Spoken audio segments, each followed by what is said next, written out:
What's up, everybody? Welcome back to the PG Sports Now show from the Post-Gazette. Brian Batko here, filling in for Adam Bittner. He's a little under the weather, which is too bad because the weather around here has been pretty great lately. And as always on Thursdays, joined by our guy, Paul Zeise. What's going on, Paul? How we doing today, sir? I'm doing great. Long time no talk. We've been, on little different ends of the PG lately, but, obviously Adam always hosts this show with you on Thursdays, and I'm doing my thing on Tuesdays, and with Carter on Fridays. So we'll find a way to get a show out of it. And as usual, this show is brought to you by Pella. No better place to get new windows and doors installed in your home than Pella, who can help you save on energy costs year-round. Schedule a free in-home consultation with your local Pella Windows and Doors to find the right product for your home and your budget. Call them up at 866-593-1560 to discuss it further. That's 866-593-1560 to get started planning your new windows and doors installation with Pella Windows and Doors of Pittsburgh. And fortunately, Paul, it's kind of the last week of talking season, as I call it in the NFL. Once Monday gets here, we'll have some actual free agency news and additions. I mean, right now there's guys getting released around the league, but you don't know at this point where they're going to end up. So fortunately, by the time you do this show, hopefully with a healthier Adam again next week, you'll have some actual hard Steelers news to sink your teeth into. Well, isn't that the beginning of the legal tampering period? Is that what that's called? Yeah, and I think the new year league year begins on Wednesday, so that's when you can actually see some ink get down on those pieces of paper. It was only 2 years ago today, not today, 2 years ago that week that Mitch Trubisky signed with the Steelers about as soon as he possibly could in free agency. And then last year, the big, the big first addition was Patrick Peterson. This year, we'll see what happens. I think they could address both of those positions again, quarterback and cornerback, Mason Rudolph being the big domino. And we'll get into quarterback talk as we're legally obligated and mandated to do on any Pittsburgh sports talk show. But I did want to lead, Paul, with sort of the growing buzz about Diontae Johnson, sort of the will they or won't they shop him? Will they or won't they try to move him as this new league year begins? What to you are some of the pros and cons of keeping him around? And do you think there's something to be said for, hey, when a guy gets a new deal around here with the Steelers, not only are you expected to take a jump up in production, but they kind of anticipate you becoming more of a leader for your team too. And I think, at least in my view as a beat writer, Johnson's failure to do that in some respects has led to some of this speculation that, hey, maybe he's not long for this team. And they're also talking about, which, by the way, I just saw a little break news action go across my Twitter feed. Joe Mixon cut. I did not see that. Wow. Yeah. And, instant reactions here. We're recording this Wednesday afternoon. You guys will get it Thursday morning. But maybe some other big names will hit the chopping block. But wow, yeah, Bengals going to be in the market for a new running back for sure. How about that? Joe Mixon, and pretty good player. That's Brian, and I'll get to Diontae Johnson in a minute. But in the NFL, think about how different it is than pretty much any other sport. How many good players every team has to let.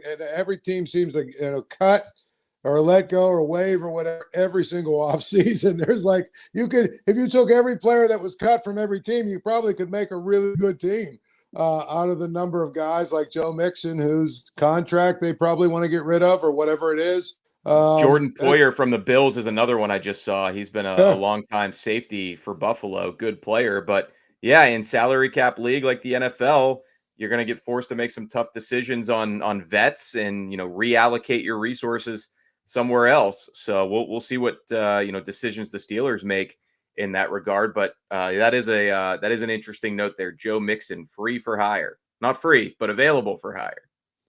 Right. I mean, I think that's the biggest thing to me is like you have good players like that. And so, but back to Diontae Johnson. I think the thing about it, Brian, is it's a catch-22 to Steelers. They don't have any receivers. They don't have enough good receivers. I said this last time we did this podcast. If you take Calvin Austin and Allen Robinson and Miles Boykin and add up their targets, it still doesn't add up to what Diontae Johnson done. How many times they threw it to Diontae Johnson. So if you get rid of him, now you probably got to add 2, if not 3 receivers, don't you? That's the I don't know about problem that you many, have. but yeah, you'd certainly need to draft one and probably sign one in free Right. agency. And I think with the Arthur Smith offense, one thing that I keep in the back of my mind is maybe you want a different kind of number 2. Maybe you want somebody who's more of a blocker doing the dirty work while you funnel most of your targets in high leverage situations to George Pickens. But there's no doubt that if you remove Deontay Johnson from this offense, you're making life a little tougher for whoever the quarterback is, whether it's Kenny Pickett, Mason Rudolph, or somebody we don't even know just yet. Right. I mean, we've heard now for a few years about Calvin Austin. At some point, is he going to actually become a player, or is he just sort of going to be what he is? Allen Robinson, to me, I wasn't ecstatic about the signing last year because I thought, he's a guy that's really just past whatever prime he had. He's past it, and he's going to be sort of a guy, I guess, you can rely on 3rd and 6 to get a 7-yard route and catch the ball.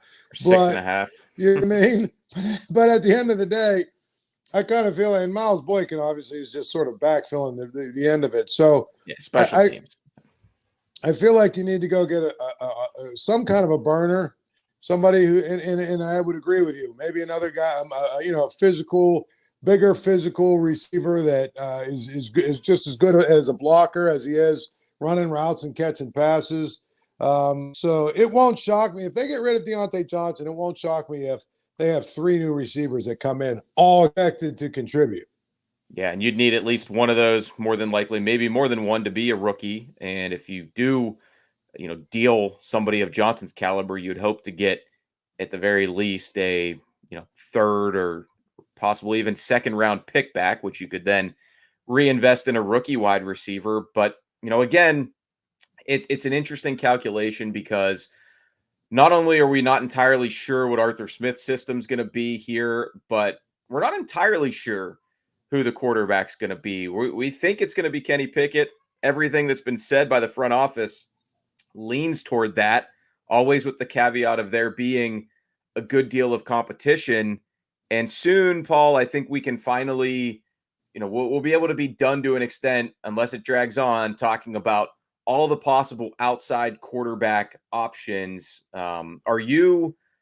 Is there a player that you're most sick of talking about being the Steelers' next quarterback, whether it's Russell Wilson, Justin Fields, a potential draft target, or do you think this is all in service of the Steelers maybe going that route and trying to replace Kenny Pickett as their starter, or at least giving him more than just a token amount of competition? To say that I have had enough of the Justin Fields and Russell Wilson talk is not nearly strong enough of a sentiment. I just have no interest in either. I guess if you want to tell me that Justin Fields comes in and he fits into Arthur Smith's offense because they're going to run a lot and it's almost going to become like a read option type thing, and they'll use his legs some, I guess. But I don't know what you're going to have to give up to get him.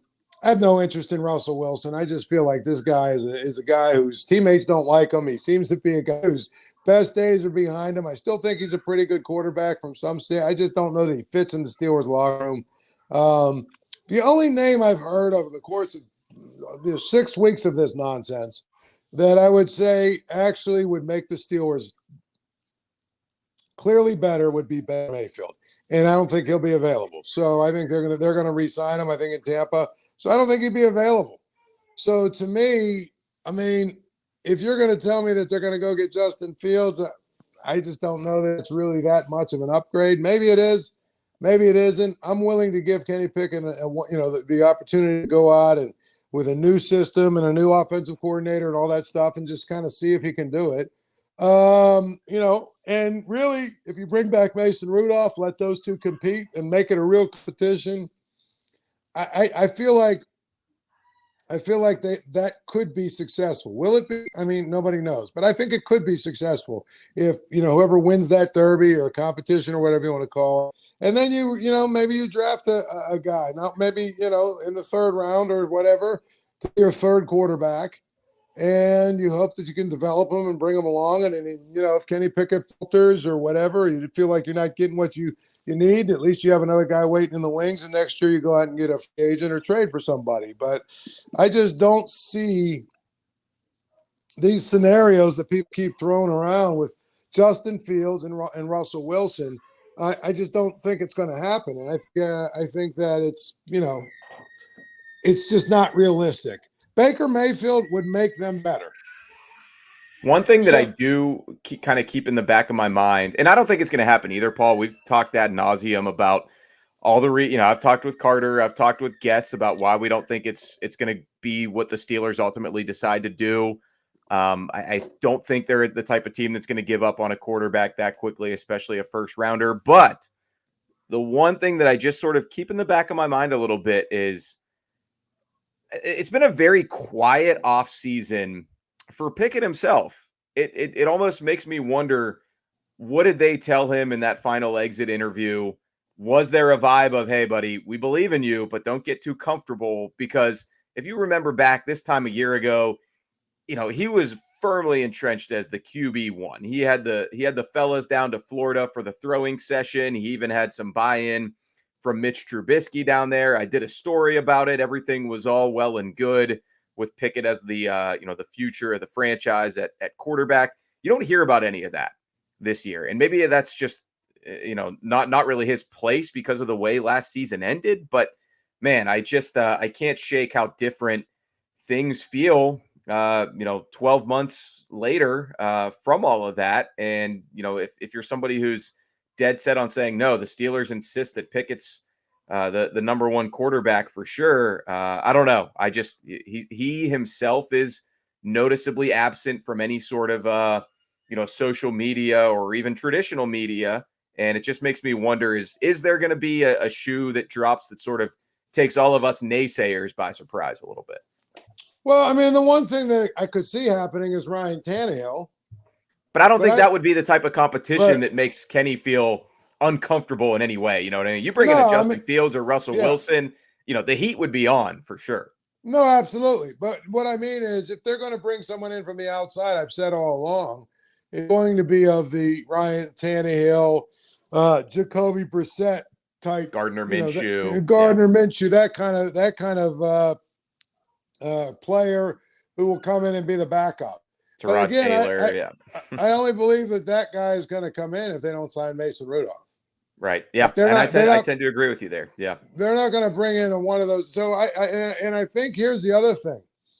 I believe that Mason Rudolph is waiting till Monday to see, once the legal tampering begins, if there's a market for him. Yeah, you might as well. And there might not be. The NFL wasn't really feeling Mason Rudolph these last couple off seasons and trade deadlines and cut down days. And I don't know if 3/4 pretty good games is going to move the meter much for the rest of the league, but that's what he's willing to find out. Right. So he waits, he finds out. It won't shock me if by Tuesday we hear about him signing with the Steelers. And if he does that, then I guess pretty much all this speculation ends, right? Yeah, and it'll be and then we'll kind of have a better feel for, did the Steelers go to him and say, hey, this is what we value you at? Are we close? Is this going to work? And maybe in the end, Mason Rudolph is more valuable to the Steelers and vice versa than the other 31. That's what. And if you read Jerry and you read all these other people and you listen to what it sounds like Mason Rudolph is going to get maybe 2 years between $9 and $10 million from the Steelers, somewhere in that neighborhood. Do you think they would actually? Are they almost painting themselves into a corner? Do you think they would look bad if they go through all three of the major decision makers, say, we very much want Mason to be a part of this, and then they don't re-sign him? Or do you think that's just the business? That's the bit. I mean, again, if some team comes in and says we're going to give him 2 years, $15 million, Steelers aren't going to do that, right? I mean, they've made it pretty clear they're going to sign him, but they're going to sign him at his terms. Yeah. So I would think that, if he gets a deal that knocks him off his feet, or even a deal that's, reasonably better than the Steelers, or a deal where it looks like he's got a much better chance to be a starter. Although I will say this, I don't know that there's a better situation for him to be a starter than here, where he's already proven he can games. And you know what?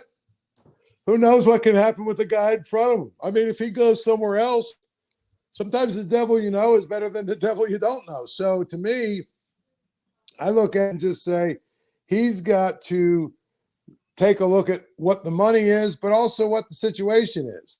I mean, if a team comes in, it's a similar situation where they pretty set at their starting quarterback position, and it's pretty clear that that's the route they want to go. If they offer him, I don't know, 2 years, $11 million, and the Steelers offer him 2 years, $10 million, it might be worth it for him to just say, the hell with the extra million, I'm staying here where I have a better chance, I think, of making sure that I'm going to be able to be a part of it.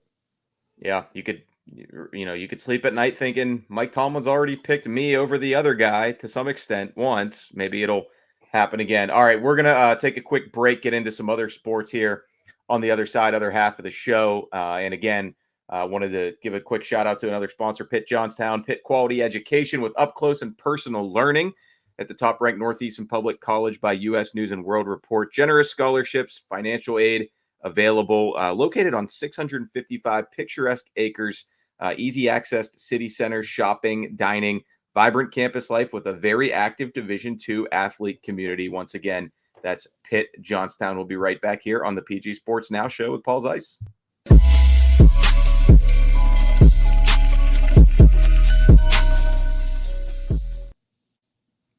Alrighty, Paul, as far as the Buccos go, since last time you and Adam did this, they made it clear that Paul Skenes will not be with the big club on opening day.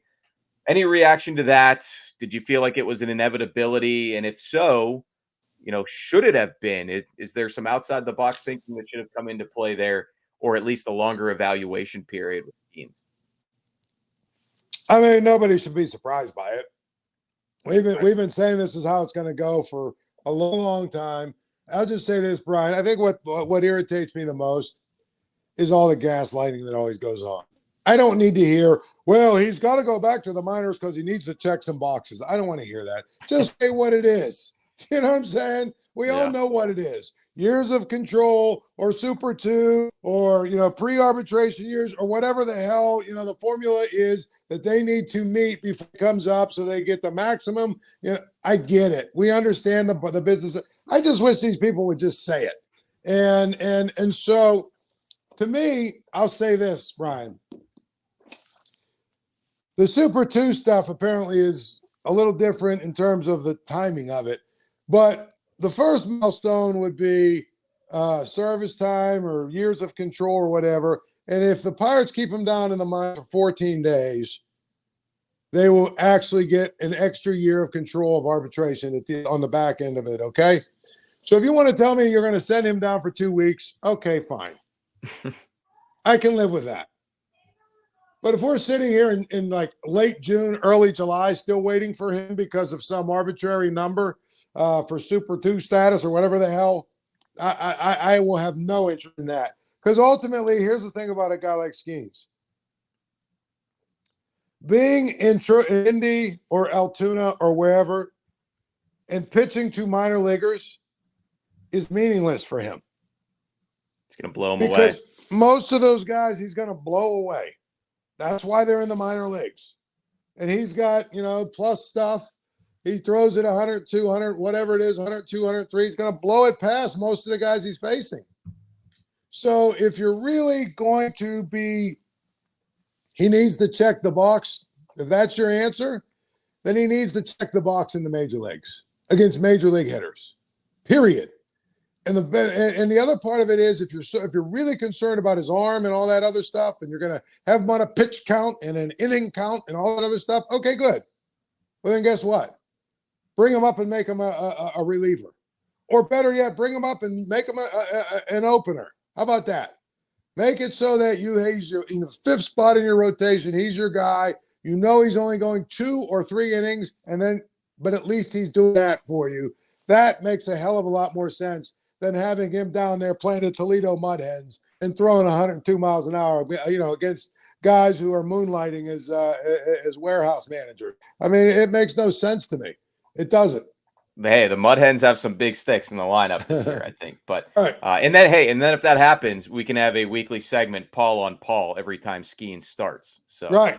Keep that under your cap. Speaking of Pirates' #1 overall picks, a guy who is checking boxes already, but it becomes more of a buy or sell question is Henry Davis. And he's uncorking homers seemingly every day. Every time I check Twitter, because I don't like to call it X. Every time I check it, he's hitting a dinger in spring training. Are you buying any of this, Paul, or are you just in kind of wait and see mode with Henry Davis at this point?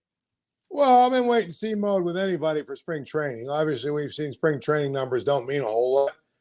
Yeah, Kenny Pickett was hitting a lot of home runs in the preseason last year. If we cross our sports. That being said, Henry Davis that's what he's supposed to be, is a really good hitter. But if he goes out and has a good season at the plate, no, because he's a good hitter. That's the whole reason he was 1-1. No, it wasn't because he's a catcher. It's because he's 1-1. But again, while we're talking about stupidity, what are you doing with him? What's the point with him?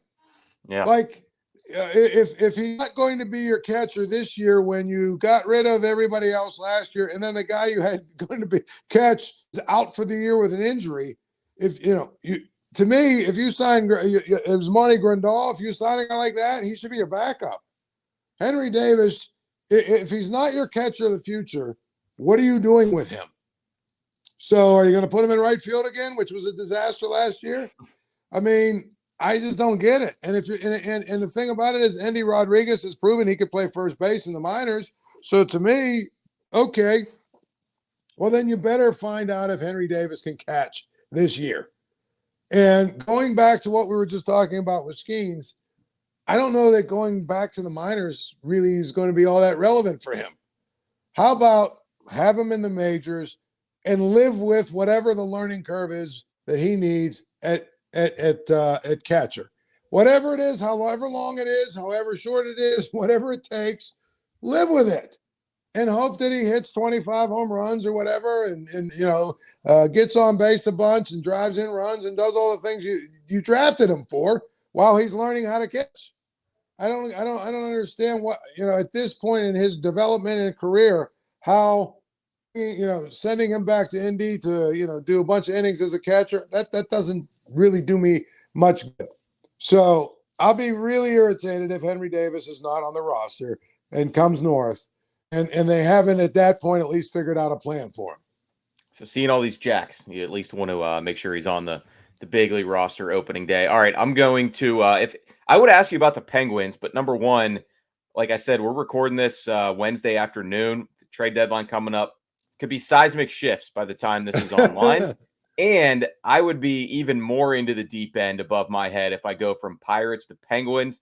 So I'm going to sort of doggy paddle my way back into a little bit more water than I'm comfortable. You just had a column for us on Pitt football and the new offensive mindset, the shifting philosophy under Pat Narduzzi with new offensive coordinator Cade Bell. And for you, it harkened back to some of your glory days around Pitt football with the Todd Graham era of 2011. All that tongue-in-cheek stuff aside, as they start spring camp, and a lot of it's talking season in the NFL, it's talking season in college football too. But because spring camp is starting, because you just wrote about it, do you have a gut feeling one way or the other, Paul, of whether this is going to work with a lot of Western Carolina coaches and assistants coming up here to the ACC in the big leagues and installing this, we won't say high octane offense, but very fast paced, fast tempo offense? You know what? I had Pat Narduzzi on the radio show today. I was going to say, you're still very plugged into the program. I'm sure a lot of casual conversations about how things are going down there. I think that, honestly, I think it's going to work. I do. And here's why. Everybody that I've talked to around the program, people that I really respect their opinion, they all say this Cade Bell really, really is a smart, really sharp coach, even though he's young. I mean, he's younger than you, Brian. How old are you? Yeah, I'm 32. And he's 31. I was going to say. So he's clearing me by a good year or so. He's younger than you. Yeah. But his dad was a highly successful football player and coach. So I'm not going to feel bad that he's in this role and I am not.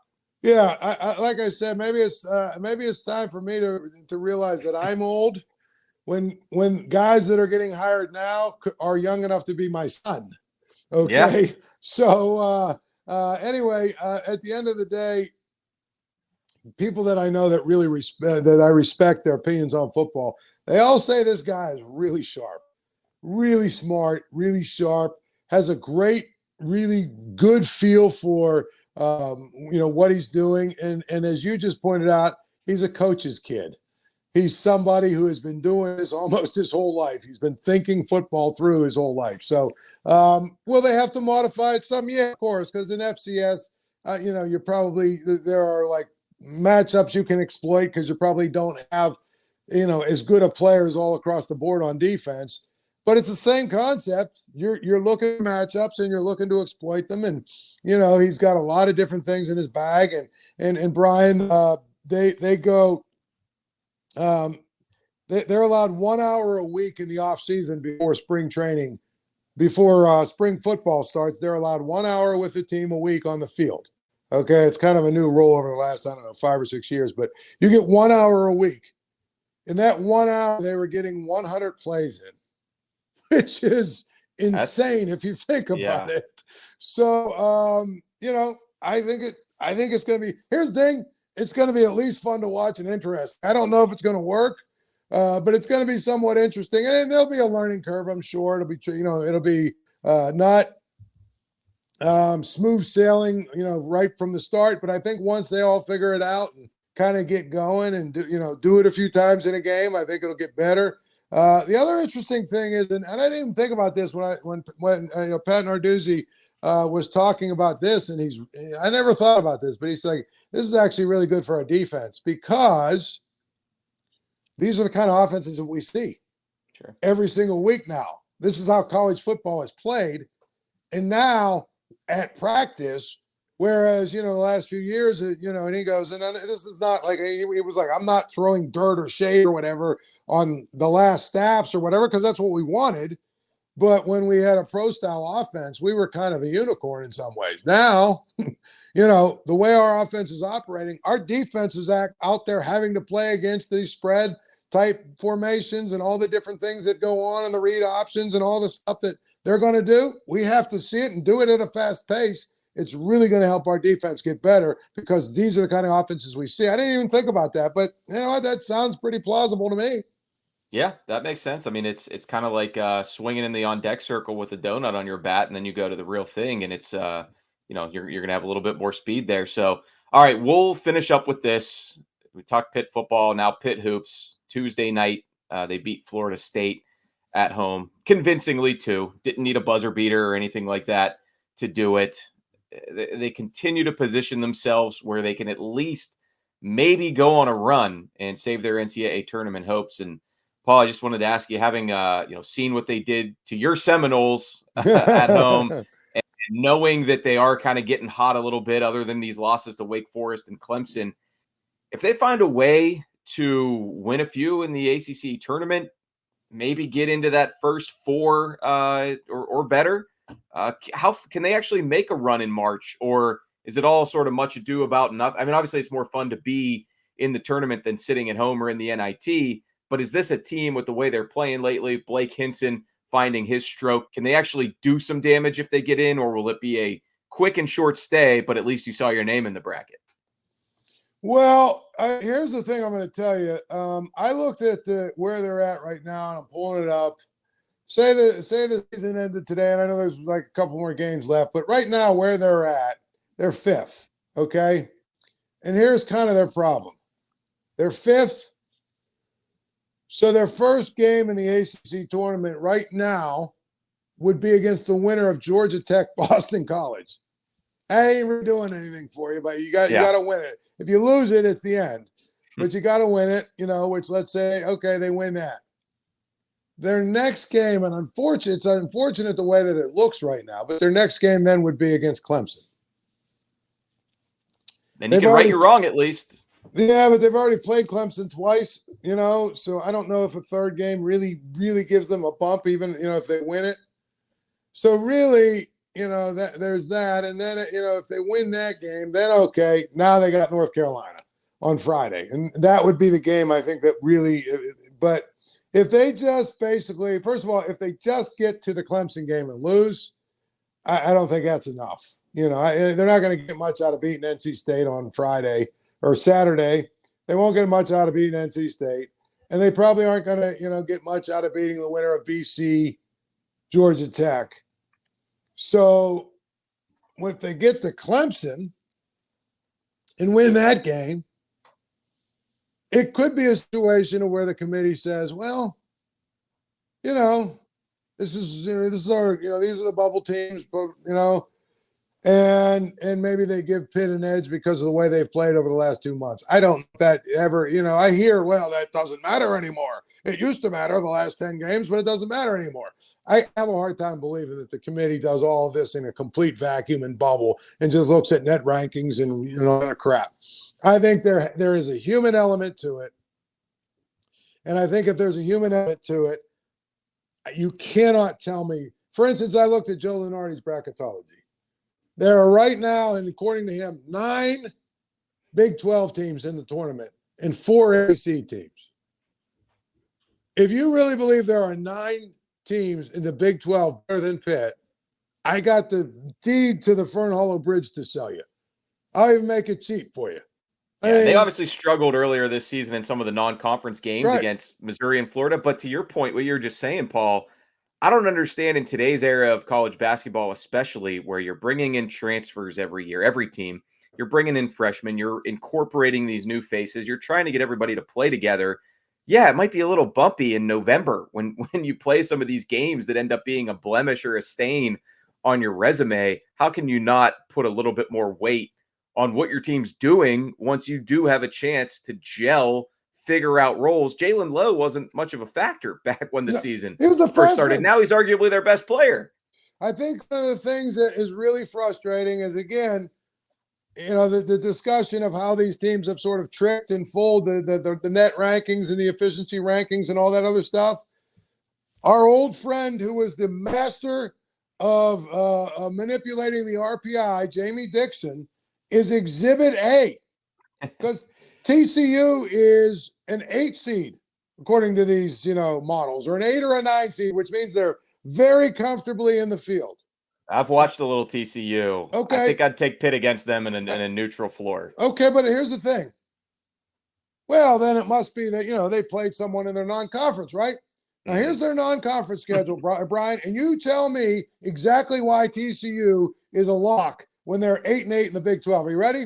They play the always tough Southern, what are they, Tigers? Is that what the Southern Tigers? Is that what they are? I don't even know what they are.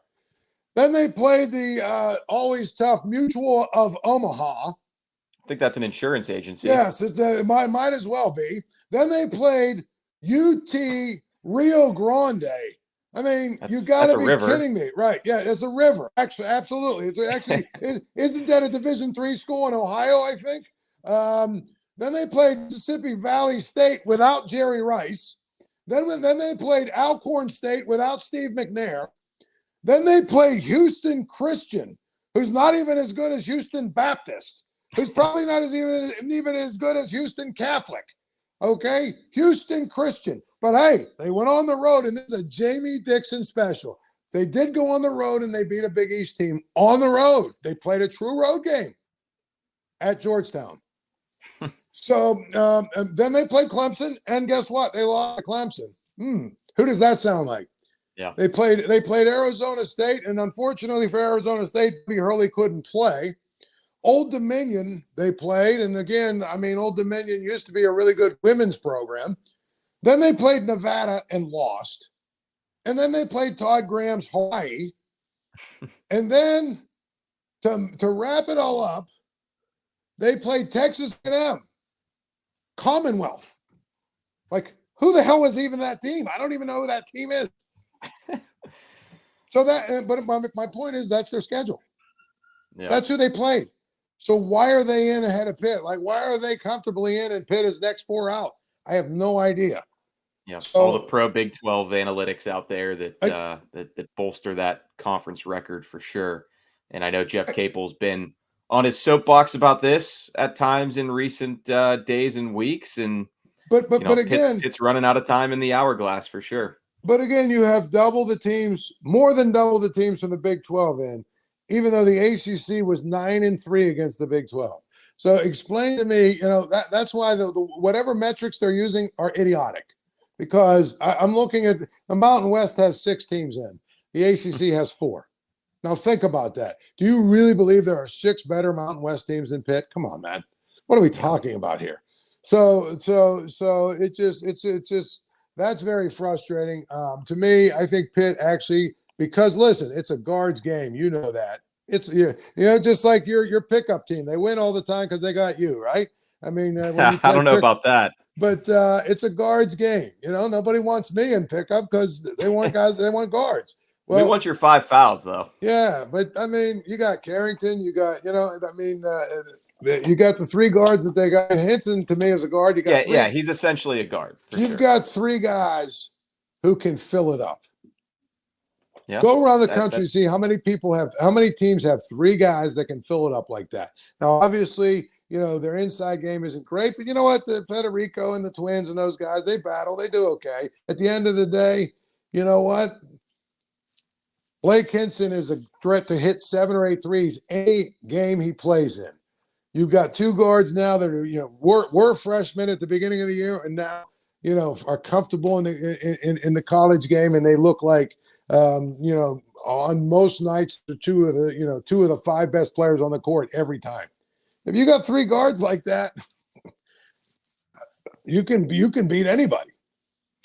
All right, Paul. Well, you've I don't know that you sold me on Pitt in the tournament, but you definitely sold me on no TCU, at least not being a lock to make it. I think that's all the time we have for today. So thanks as always for checking out the PG Sports Now show here from the Post-Gazette's podcast network. For Paul Zeise, again, Brian Batko pinch hitting for Adam Bittner. He will be back hopefully next week. I will be back at some point next week. We'll have a lot of Steelers free agency news and notes to break down. Keep it here as always on the Post-Gazette. All the stories, all the podcasts, all the video interviews that you can handle. Thanks as always for checking us out. We'll see you next time. All right. Thank you for checking out this content from Post-Gazette Sports. If you watch this video on YouTube, please like the video and subscribe to our channel. For all of the sports coverage the Post-Gazette has to offer, visit post-gazette.com.